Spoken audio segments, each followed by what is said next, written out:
সাহিত্য বাৰ্তালৈ স্বাগতম জনাই আৰম্ভ কৰিছোঁ আজিৰ শ্ৰেণী। আজিৰ শ্ৰেণীৰ বিষয় হৈছে ৰমন্যাসবাদৰ স্বৰূপ। আজিৰ বিষয় ৰমন্যাসবাদৰ স্বৰূপ। ৰমন্যাসবাদ কোনো বিশেষ সাহিত্যিক গোষ্ঠীৰ সুনিৰ্দিষ্ট মতবাদ নহয়। সাহিত্য তথা শিল্পকৰ্মৰ আধাৰত ই এক বিশেষ মনোভংগী অথবা মেজাজৰহে প্ৰকাশ। এই মনোভংগীৰ প্ৰকাশ ইমান বিচিত্ৰ আৰু গতিধাৰা ইমান বেছি বহুমুখী যে ৰমন্যাসবাদৰ এটা নিতুল সংজ্ঞা নিৰ্মাণ সহজসাধ্য নহয়। লাভজয় নামৰ এগৰাকী আধুনিক সমালোচকে কৈছে, ৰমন্যাসিক শব্দটোৱে ইমানবোৰ বস্তুক বুজাবলৈ লৈছে যে ই একো বস্তুকেই নুবুজায়। ই শব্দগত সংকেতৰ দায়িত্ব পালন কৰাৰ পৰা নিজস্ব নিষ্কৃতি লাভ কৰিছে। সমালোচক পেটাৰৰ মতে ৰমন্যাসবাদ হ'ল সৌন্দৰ্যৰ লগত অপৰিচিতৰ সংযোজন। গ্যাৰচন নামৰ এগৰাকী খ্যাতনামা সমালোচকৰ এটি মন্তব্য হ'ল, ইয়াৰ বহিৰংগতকৈ ভাৱবস্তুহে অধিক গুৰুত্বপূৰ্ণ, নাইবা ইয়াৰ ভাৱবস্তুৱে বহিৰংগক তাৰ অপূৰ্ব ব্যাখ্যাতীত চাৰুতা, উচ্ছলতা আৰু গীতিময়তাৰ প্ৰৱণতা দান কৰে।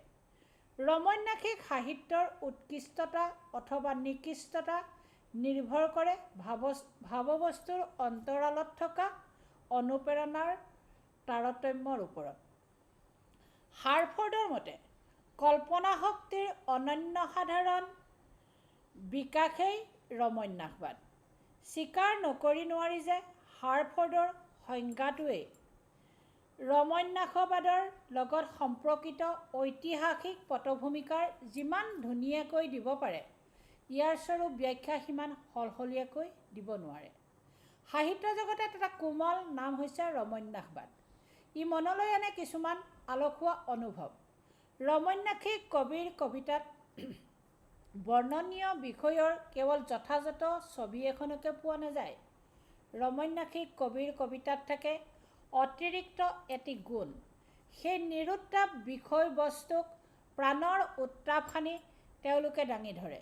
কবিৰ ব্যক্তিগত অভিজ্ঞতা আৰু অনুভৱে ইয়াত সাৰ্বজনীন ৰূপ পৰিগ্ৰহণ কৰে। ফলত ৰমন্যাসিক কবিতাৰ ৰূপ ছবিবোৰ পাঠকৰো আপোন আপোন যেন লাগে। এক অপূৰ্ব বিস্ময়ৰ মনোভাৱ ৰমন্যাসিক কবিতাৰ অন্যতম লক্ষণ। কবিসকলে সকলোতে সৌন্দৰ্য দেখা পায়, নতুনত্ব দেখা পায়।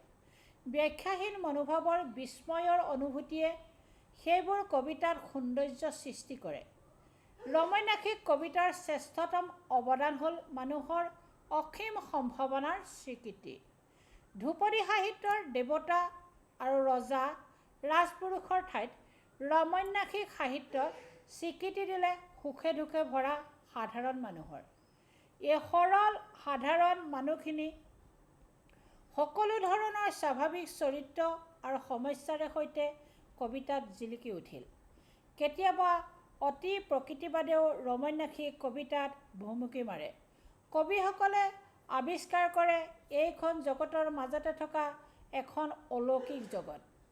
সেইখন জগততো সৌন্দৰ্য আৰু বিস্ময়ৰ অন্ত নাই।